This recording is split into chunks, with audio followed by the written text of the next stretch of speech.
bienvenue, chers amis, pour cette vidéo. Aujourd'hui, le Jeudi Saint. Avec ce jour, nous entrons dans le Triduum pascal, cœur et sommet de la Semaine Sainte.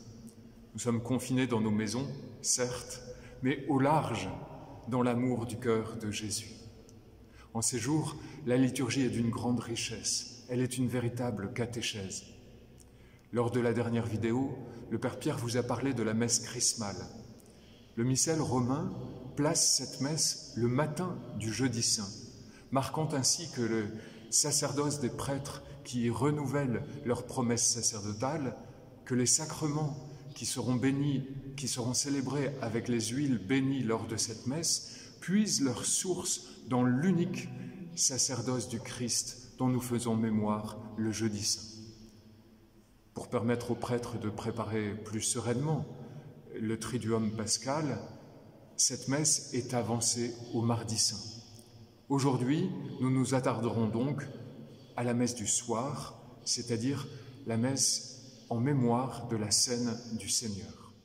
La messe du Jeudi Saint est d'une intensité particulière. Nous y célébrons avec une joie et une action de grâce grave l'institution de l'Eucharistie et le don du sacerdoce. C'est aujourd'hui la fête des prêtres. Et nous y accompagnons le cœur saisi, Jésus qui entre dans son agonie et dans la nuit de sa passion. L'évangile proclamé est celui de Jean 13, le lavement des pieds. Après l'homélie, le célébrant rendra visible ce geste en choisissant 12 personnes devant lesquelles il s'abaissera, dont il se fera le serviteur pour leur laver les pieds. L'Évangile nous dit, avant la fête de la Pâque, sachant que son heure était venue pour lui de passer de ce monde à son Père, Jésus, ayant aimé les siens qui étaient dans le monde, les aima jusqu'au bout.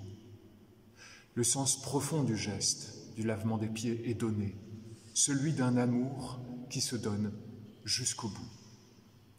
La deuxième lecture de cette liturgie est extraite de la première lettre de saint Paul aux Corinthiens et nous rapporte l'institution de l'Eucharistie. La nuit qu'il fut livré, le Seigneur Jésus prit du pain, puis, ayant rendu grâce, il le rompit et dit « Ceci est mon corps qui est pour vous, faites cela en mémoire de moi. » Sous le signe du pain et du vin, c'est le sacrifice de Jésus sur la croix qui est anticipé de façon sacramentelle. Le corps livré du Christ sur la croix le vendredi saint est tout entier présent dans le pain rompu de l'Eucharistie, institué le Jeudi Saint et célébré chaque fois que nous sommes rassemblés pour l'Eucharistie. Et le lavement des pieds nous en donne le sens profond. Jésus se donne tout entier et se fait serviteur. À travers les prêtres, à travers l'Eucharistie, l'amour se donne et se fait serviteur. À chaque fois que nous célébrons l'Eucharistie, c'est le sacrifice de la croix auquel nous sommes associés, auquel nous sommes rendus présents, comme l'ont été la Vierge Marie, Saint Jean et Marie-Madeleine. En disant « Faites cela en mémoire de moi », Jésus consacre ses apôtres dans la mission de perpétuer la célébration du sacrifice de la croix à travers l'Eucharistie. Ils sont les premiers prêtres. Jésus les a fait participer à son unique sacerdoce pour que son amour rédempteur puisse rejoindre les âges à venir à travers le sacrement de l'Eucharistie. Après la consécration vient l'anamnèse.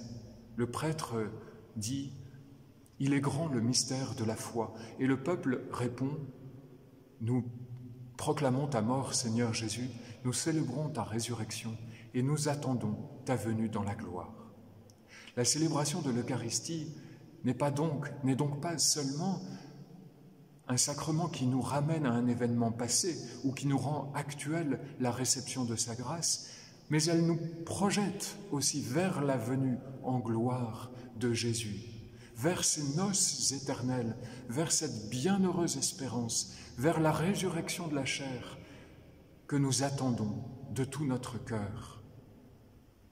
Cette année, les fidèles ne pourront pas communier en ce Jeudi Saint. C'est une vraie douleur.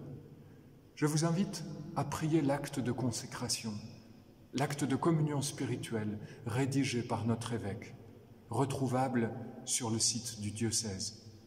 Ne restons pas à la douleur de ne pas pouvoir communier, mais vivons cette communion de désir par laquelle Dieu nous rejoindra cette année. Dieu n'est pas lié à ces sacrements pour nous rejoindre. Il ne nous abandonne pas, même si, bien sûr, les sacrements sont un canal privilégié de sa grâce. Après la communion, le ciboire, c'est-à-dire la coupe qui contient les hosties consacrées, est déposée sur l'autel et non pas remise au tabernacle comme d'habitude. Puis vient une grave procession où nous accompagnons Jésus, Eucharistie, jusqu'au reposoir, le lieu qui a été préparé pour vénérer Jésus dans son Eucharistie. Le reposoir a été orné de fleurs et les fidèles sont invités à s'y recueillir pour rendre grâce pour l'Eucharistie et pour accompagner Jésus qui entre dans la nuit de son agonie, priant ainsi « Père, s'il est possible, que ce calice s'éloigne de moi, cependant non pas comme je veux, mais comme tu veux. » Nous pouvons nous approprier ces paroles de Jésus en disant « Père, non pas comme je veux, mais comme tu veux » dans la situation que nous vivons. Et nous pouvons aussi méditer avec profit les chapitres 13 à 17, admirables, de l'évangile de Saint Jean. Laissez-moi, frères et sœurs, terminer avec ces versets du chapitre 15. « Comme le Père m'a aimé, moi aussi je vous ai aimé. Demeurez dans mon amour. Si vous gardez mes commandements, vous demeurerez dans mon amour, comme moi. J'ai gardé les commandements de mon Père et je demeure dans son amour. Je vous ai dit cela pour que ma joie soit en vous et que votre joie soit parfaite. Mon commandement, le voici, aimez-vous les uns les autres comme je vous ai aimés. Il n'y a pas de plus grand amour que de donner sa vie pour ceux qu'on aime. »